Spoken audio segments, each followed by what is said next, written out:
carrément explosé. Le stade a explosé. Au fond des filets. Dans le haut de la boîte à pain.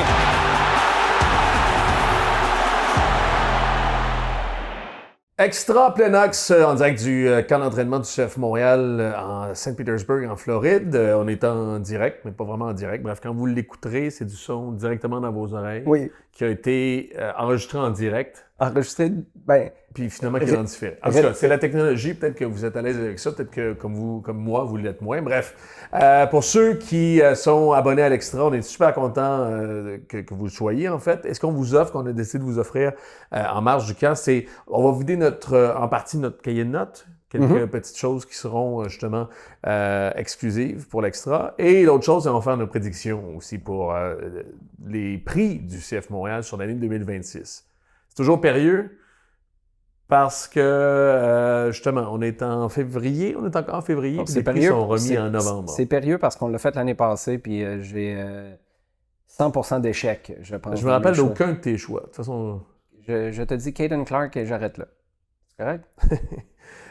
Donc, c'est toujours périlleux. Vous pourriez prendre, comme on dit dans la graphie anglaise, prendre les reçus, mais prenez-les quand même parce que il y a 3 prix qui sont offerts par le CF Montréal, vous savez sûrement, joueur par excellence, joueur défensif, puis le trophée de la Grinta, qui est offert par les joueurs. Qui est voté par les joueurs, oui. C'est important parce que l'an dernier, si ça avait été les médias, je crois, ou du moins si nous, on avait voté, je pense qu'on l'aurait donné à Samuel Piette. C'est finalement les joueurs et avec leur vie à l'interne qui ont décidé de récompenser Sébastien Breza, qui est un super bon choix, mais qui était un peu dans notre angle mort à ce moment-là. Tout à fait. Aurais-tu changé ton choix? Si on s'était rappelé... Non, pour jouer avec une labyrinthe. À ce jour, je trouve que c'est même dommage que cette saison-là, c'est pas dommage, là, mais j'aurais récompensé Samuel Piette parce que moi, je l'ai vécu pour avoir voyagé aussi avec eux. J'ai vu ce qu'ils devaient vivre exactement. Puis écoute, as-tu déjà joué avec une labyrinthine? As-tu déjà joué dans un labyrinthe? En fait, c'est exactement ce que j'allais dire. Moi, je pense que l'an dernier, le fait qu'on... c'était pas du tout de l'indifférence, là, mais c'est de l'incompréhension parce qu'il y a vraiment peu de gens qui ont vécu ça. Je pense que si ça avait été, mettons, une migraine, là, il y a plus de gens qui ont vécu ou qui ont eu à travailler, se lever un lundi matin avec une migraine puis embrayer pareil. Je pense qu'il y aurait peut-être eu une meilleure appréciation. Mais comme tu le dis, ça n'enlève absolument rien à Sébastien Breza qui a bien mérité ça l'an dernier. On commence par lequel? Joueur par excellence. Ah ouais, on peut finir par ça. Caden Clark. On peut pas choisir, il a déjà été pris. OK, d'accord, on peut finir. Donc, pourquoi tu me demandes d'abord? T'as raison. Dans ton couple, faites-vous ça? Non, je déteste quand les gens font ça, poser une question. J'aurais dû commencer en disant, on peut-tu commencer par quelqu'un d'autre? Je te donne legit le choix, par contre. Joueur défensif ou la Grinta pour commencer? La Grinta. OK, vas-y. Mon choix? Ouais. Ça va te surprendre. Es-tu capable de guesser mon choix? Moi, je pense que t'as le même que moi. Qui?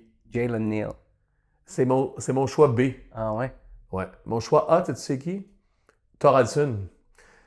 Parce que depuis le début du camp, Thoralson, en fait, pour le côtoyer de plus en plus, c'est une année vraiment pour lui, je pense, d'un point de vue personnel, charnière. Il vient d'avoir un enfant, vient de changer de ville. Il nous en a parlé d'il y a 25 ans seulement, il est jeune, mais avec ce groupe-là, soudainement, devient un leader ou un vétéran dans cette équipe-là. Puis son paradigme est changé. En ce début d'année, on compte sur lui pour jouer à toutes les positions, puis à trop de positions probablement, à être un diachinon, un band-aid aussi pour tous les problèmes de cette équipe-là. Il va falloir qu'il en travaille une shot. Le gars, il n'a pas encore connu Montréal. C'est une année d'extrême changement pour lui. Fait que je pensais lui donner la Grinta. Ça sera probablement pas lui, mais pour tout ce qu'il vit, le point de bascule dans sa vie personnelle est grand en ce moment. C'est à lui que je le donnerais. Fait que dans le fond, si j'ai bien compris, toi, tu es en train de donner ton vote comme si tu étais un joueur qui votait en fonction. Mais penses-tu que le groupe va voter? Parce que ça demande de l'empathie, s'il vous plaît. Les gars sont tous dans leur petit cochon. T'sais, toi, je pense que tu as déjà plus d'expérience. Tu as le détachement pour voir à quel point c'est du stock. Là. Puis c'est un gars qui était dans ses pantoufles. Aussi, t'as oublié de le dire. Tout à fait. Mais c'est un gars qui était relativement bien à Orlando. Là. Je parle de la ville. Tu débarques. pas sûr que Guboglo, mettons, va catcher ce que ça représente pour un gars comme lui. Écoute, j'ai aucune idée de qu'est-ce qu'il va faire ticker ce groupe-là. L'autre affaire, c'est qu'ils vont voter en fin d'année. Puis ils vont se rappeler que les 3-4 premiers mois, il a vécu de la turbulence aussi. Fait que je ne serais pas prêt à parier sur Thoralson. En ce début d'année-là, en ce moment, j'en vois un qui a de la broue dans le toupette, qui ne sait pas à quelle position il joue vraiment. C'est exactement ce que j'allais dire. Qui ne sait pas dans quelle ville il est parce qu'il n'a pas eu le temps de la visiter. Qui ne sait pas comment être papa parce que ça fait seulement 8-9 mois. Pour ceux qui ont eu des enfants, vous savez ce que c'est. Hein? Tu as l'impression d'être le premier père du monde quand c'est ton premier enfant. Pour tout ça, Thoralson. Mais Jalen Neal, c'est un bon choix. Ben là, moi, j'ai un peu trahi. Là. Non, mais c'était mon choix B. Ouais. Ben, puis c'était quoi ta réflexion? La mienne, c'est que puis j'espère tellement me tromper. Mais il y en a eu, on pense à Tommy Giraldo, il y a quelques années, qui était revenu de blessure, puis les gars ont vu ce que nous, on n'a jamais vu. Un gars qui est constamment dans le gym, dans les bains, en train de faire de la piscine, de travailler avec les thérapeutes, d'essayer de revenir, puis de jogger. Puis les joueurs sont capables de reconnaître à quel point ça, c'est difficile, parce qu'eux s'entraînent, mais ont au moins le nanan d'avoir la possibilité de jouer. Moi, j'ai peur que Jalen Neal, ce soit rechute après rechute après rechute, puis qu'à la fin de la saison, c'est pas un vote de pitié, mais c'est un vote de « Hey, j'aurais vraiment pas changé ma place avec toi. » Puis je le répète, là, j'espère me tromper parce que Jalen Neal, j'adorerais le voir sur le terrain, mais en ce moment, depuis son départ du LA Galaxy, parce qu'il y avait déjà des pépins à ce moment-là, il passe son temps à revenir au jeu, mais très peu de temps à jouer. C'est la raison pour laquelle la Grinta va à Jalen Neal. C'est drôle. J'allais te poser comme question, puis tu viens d'y répondre. Est-ce que ça va être un vote de... Est-ce que ça pourrait être, si c'était Jalen Neal le récipiendaire, un vote de support ou un vote qui va conclure une extraordinaire année, une extraordinaire histoire? Non, mais c'est ça, parce qu'à ce moment-ci, ce qu'il faut dire aux gens, on met Jalen Neal parce qu'on a le sentiment qu'on ne va pas le chemin beaucoup. Il y a beaucoup d'embûches, beaucoup de pépins physiques. Puis c'est à se demander comment va se dérouler la suite de sa carrière. C'est à ce point-là où on se dit, est-ce qu'il est assez solide physiquement pour avoir une carrière? On est un peu... écoute, puis on ne va pas être trop alarmiste, puis j'espère qu'il n'écoute pas ça, mais il y a une possibilité où cet envol n'arrive pas. Ben, ça fait... Puis moi, j'espère, en le mettant, je me disais... À la fin de l'année, il a repris sa place en tant que titulaire dans la charnière centrale du CF Montréal. Tu fais bien de poser la question parce que c'était peut-être pas clair. Je lui souhaite. Moi, je le voyais pas comme ça. Mais si c'est ça, exemple, il se bat contre vents et marées pendant une première moitié de saison, on revient encore sur Efrain Morales est vendu à l'été, puis là, celui qui prend sa place, c'est Jalen Neal, puis tout d'un coup, il connaît une deuxième portion de saison extraordinaire. Oui, mais en toute transparence, c'est pas comme ça que je l'ai vu quand je l'ai choisi. Joueur défensif. Thomas Gillier. Moi aussi. Ah ouais? Ouais. En même temps, c'est parce que l'autre choix présentement, parce que l'autre choix sera peut-être on l'a vécu l'an dernier. Il n'y en avait pas de joueur défensif. On avait même pensé à Prince Owusu, qui était le premier défenseur de cette équipe-là, c'est-à-dire en termes de pression. Mais à George Campbell, qui était parti. On se disait peut-être que tu pourrais quand même lui donner. Mais Morales connaît une bonne saison. Tout va dans... Morales finit un peu à la George Campbell, finit pas l'année. Donc, en fin d'année, on ne pense pas nécessairement à lui. Brian Vera, peut-être. Brian Vera, mettons qu'il ne se fait pas expulser 14 fois puis qu'il tue personne. Brian Vera, en ce moment, logiquement, ça serait l'autre. On parle de Jalen Neal, on n'est pas certain. Puis après ça, il y a Aviles, qui est jeune aussi. On n'est pas certain quelle place il va prendre dans l'équipe. On aurait pu penser aussi à Samuel Piette. Mais je pense que l'évidence... Pourquoi l'évidence? Parce que justement, ce qui va sauter aux yeux, c'est comment Thomas Gillier saute. Puis comment Thomas Gillier... comment Thomas Gillier est spectaculaire. Puis à un moment donné, s'il y a une bonne saison défensive, ultimement, il va avoir des faits saillants avec lui, il va avoir des moments où il va avoir marqué les esprits par quelque chose d'hyper spectaculaire. Je pense qu'il va rentrer dans la tête des gens pour le côté défensif. Sur le terrain, envers les supporters, parce que je pense que c'est quelqu'un qui a une énergie contagieuse. Après ça, il va y avoir des déclarations. Tu sais, on vient de s'asseoir avec lui là, à l'hôtel de l'équipe qui est juste à côté du nôtre. Puis on a jasé avec pendant une vingtaine de minutes. Il y a quelque chose de captivant. Là. Je te disais, c'est hallucinant comment... Il y a 21 ans encore. comment tout est réfléchi. Il nous parlait de son approche sur corner tôt dans le match, comment il arrivait à s'assurer que tout le monde soit sur un pied d'alerte, envoyer un message à l'adversaire. Tu sais, il y a quelque chose d'enivrant quasiment dans sa présence, puis c'est dans le sens très positif du terme, puis marquer l'imaginaire. Je pense que c'est ça. À travers des arrêts, à travers des déclarations, à travers juste son aura. Même si tu avais des gars en avant de lui qui connaissent... Mettons que Morales est là toute la saison, il est phénoménal. Moi, je pense que ça a quand même des grosses chances d'aller à Thomas Gillier. Si j'avais un pourcentage à mettre en ce moment pour tout ce que j'ai dit, moi, c'est Thomas Gillier. Bon, joueur par excellence, pourquoi tu voulais pas joueur par excellence dès le départ? J'ai vraiment de la misère à me faire une tête. Es-tu sérieux? Oui, vraiment beaucoup. Écoute, j'ai déclaré mon amour profond pour Prince Owusu maintenant. Ouais. Prince Owusu. J'étais dans l'autre, dans le plein axe, je t'ai dit que over-under plus que 14 buts cette année. Ben, j'ai la même chose, mais j'ai comme peur que ce soit par défaut ou ça m'inquiéterait presque que personne d'autre le challenge. Tu sais, que ce soit pas Ivan Jaime, que ce soit pas... En même temps, je regardais, je faisais la liste, je me disais un Sinchuk qui connaît une année phénoménale. Toi, tu as parlé de sa progression, avec raison, mais sa progression, ça le met où dans les joueurs les plus importants? Tu sais, en ce moment, il est un joueur intéressant pour l'équipe. Est-ce qu'il est un joueur franchement important? Est-ce qu'il est indélogeable du 11 de départ? Je pense que la réponse, c'est non pour le moment. Là. Il n'a pas prouvé, hors de tout doute, c'est lui parce que c'est en lui qu'on a investi. Puis on voit un gros potentiel, mais en match, il n'est pas encore au niveau où tu te dis, sans lui, on est dans le trouble. L'an dernier, sans Prince Owusu, tu n'étais pas dans le trouble, tu avais perdu le match. C'était terminé. C'est pour ça que j'ai de la misère à me faire une tête. Je ne sais pas s'il faut que je m'excite, en fait, d'avoir seulement Prince Owusu sur ma carte de bingo. Moi, je pense que tu cherches trop loin, ça dit... Peut-être. Non, parce que un peu comme l'an dernier, une saison un peu ratée, Owusu, puis c'est pas le joueur par excellence par défaut nécessairement, Non, mais non, un peu parce qu'il n'y avait pas d'autres. Oui, mais il a été très bon. Il a été très bon. Il y a un monde aussi où il est très bon dans une très bonne équipe. Ouais. C'est pas Daniel Lovett, joueur défensif de l'année, quand tu t'en es fait planter. Puis en termes de pourcentage, premièrement, si Sinchuk a une progression, on parlait, si Sinchuk a la progression de Dante Sealy... Ça a l'effet domino sur Prince Owusu, de toute façon. Non, mais Owusu, non, c'est additif. Ou du moins, ça s'empile.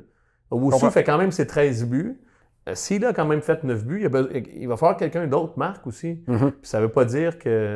ça n'enlève rien à Prince. Ça n'enlève rien, puis au contraire, il y a beaucoup de marge. Même chose, puis Jaime, on en a parlé, est-ce qu'il va signer à 1000% avec le CF Montréal? Puis on n'a pas l'impression qu'il va être là dès le départ aussi. C'est probablement un titre, puis c'est toujours un titre qui se joue en fin d'année. Parce que le Prince, on en a amplement parlé, le Prince Owusu en mai n'est pas joueur par excellence de cette équipe. Mais à ce moment-ci, si je travaille pour une firme de paris sportifs, BetMGM peut-être, c'est Prince Owusu. Il n'y a pas d'autre réponse. Ben, c'est ça, mais moi c'est pour ça que j'ai eu frapper à la clôture avec Ivan Jaime ou Sinchuk ou qui d'autre? Piet? Thoralson? Gillier? Là, on commence à... en termes de pourcentage, puis c'est pas des mauvais joueurs, puis une bonne saison de tous ces joueurs-là. Thoralson est joueur par excellence. Là, tu te dis, il y a eu un problème. Il y a eu une bonne saison, mais il y a eu un problème. Ben, c'est ça.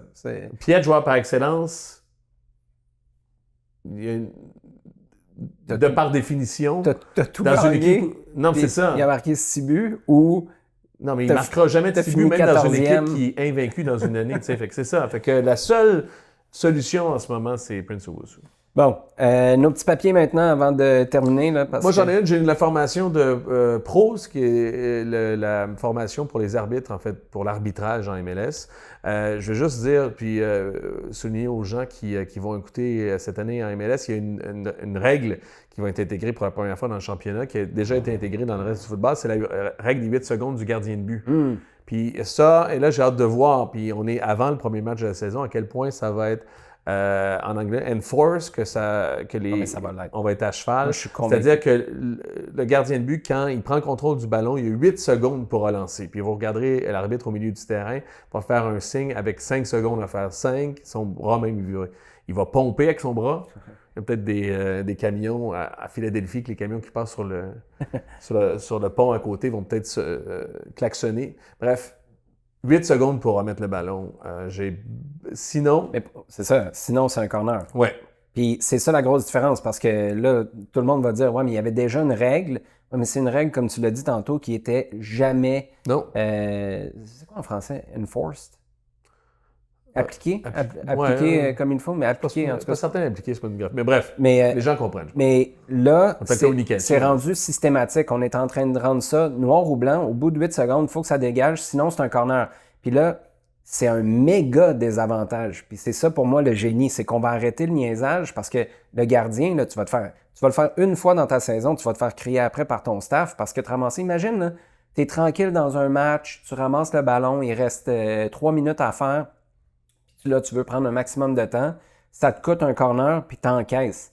Et c'est dans des règlements, là, puis je sais qu'on peut souvent en débattre, ça, c'est génial. Ouais. Je suis très, très, très heureux de voir que ça débarque en MLS. Moi, de mes papiers de la Floride, ça court. L'entraînement d'hier, écoute, c'était quoi? C'était 2 heures dans le tapis. Aujourd'hui, c'était peut-être moins intense, mais c'était quand même assez long dans une température très chaude. Ça n'a pas empêché Thomas Gillier de s'entraîner en jacket et en culotte longue. Ça me dépasse encore, mais bon. Il nous a expliqué qu'il se sentait plus confortable avec ça. Là, on s'entend que cette équipe-là, avec tout le travail qui a été mis, c'est quoi? C'est 7 semaines de préparation. Un thème récurrent, c'est la quantité d'efforts déployés. Tu sais, c'était pas relax, on travaille sur des principes tactiques. C'était travail, pousse la machine. Là, il faut que tout le monde faut que cette équipe-là soit en forme. Pas juste en début de match. Il faut que tu finisses les matchs forts aussi parce que tout le monde nous répète, on n'a pas la star que d'autres équipes ont. Ouais. On n'a pas dépensé l'argent que d'autres équipes ont dépensé, pas seulement pour leurs partants, mais pour des gars qui sont sur le banc. Mais là, c'est là où il faut que ça paye. Parce que si cette équipe-là sort flat, t'as un problème. Mais c'était pas un immense problème, par contre, l'an dernier. Non. Moi, ce que je prends, ce que je retiens par rapport à l'an dernier, en fait, on a parlé à beaucoup de joueurs qui ont joué MLS. C'est rare où ils n'ont pas vécu cette intensité de préparation depuis longtemps, ou jamais même pour certains. Fait que j'ose croire que ça devrait être une équipe qui est en forme, ou du moins une des plus intenses dans la Ligue. Ça reste à vérifier. Mais si ça s'avère, ça pourrait être même un point aussi de fierté pour les partisans qui nous écoutent. L'autre chose, c'est que l'an dernier, je pense pas que c'était une équipe qui était en méforme, mais dès son arrivée en tant qu'entraîneur-chef, Donadel se plaignait du manque de capacité physique, d'intensité, le niveau. On a vraiment tenté de remettre physiquement les joueurs à un certain niveau qui n'était pas avant dans les premiers matchs. Est-ce que c'est une lubie? Est-ce que c'est un... Mais ça, qu'on soit au niveau voulu par Donadel dès le départ, je pense que c'est un avantage. L'autre chose aussi, Montréal ne joue pas une tonne de compétition. Il n'y a pas de la Coupe des Ligues aussi. Il y a le championnat canadien qui n'est pas extrêmement demandant. Tu peux gérer. Par rapport à d'autres équipes qui sont en Ligue des champions, qui ont d'autres chats à fouetter. Ça pourrait être un avantage.